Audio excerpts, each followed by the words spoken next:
ఈజిప్ట్కి సంబంధించినటువంటి యాక్టివిస్ట్ వ్యవహారంలో బీబీసీ చెప్పిన అబద్ధాలు ఇప్పుడు ఎక్స్పోజ్ అవుతున్నాయి.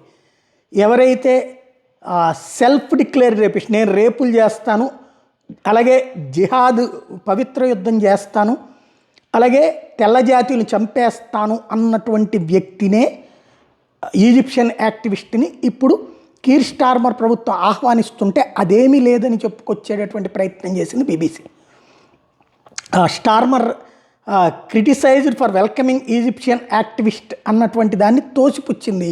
ఎవరైతే అలా అబ్దుల్ ఫతా, ఇతను ఈజిప్షియన్ యాక్టివిస్టు, కాకపోతే బ్రిటన్లో పుట్టి ఈజిప్ట్కి వెళ్ళి స్థిరపడిపోయినటువంటి వ్యక్తి, ఓపెన్గా తనకి తాను చెప్తాడు తను వైట్ పీపుల్ని, తెల్ల జాతీయుల్ని ద్వేషిస్తానని, అందుకనినే బ్రిటన్ నుంచి అక్కడికి వచ్చానని, అలాగే జియోనిస్టులు కాలనిస్టుల్ని చంపేయాలన్నటువంటి కాన్సెప్టు, సూసైడ్ బాంబింగ్స్ పెద్ద ఎత్తున అంటే ఆత్మహత్యాదులు పెరగాలని, అలాగే పోలీసుల మీద దాడులు జరగాలని పిలుపునిచ్చేటటువంటి వ్యక్తి, ఇంటర్నేషనల్ పిహెచ్డి స్టూడెంట్స్ దానికి ప్రిపేర్ అవ్వాలన్నటువంటిది, బ్రిటన్లో ఉన్నటువంటి మహిళల్ని రేపులు చేయమని పిలుపునిచ్చినటువంటి వాడు.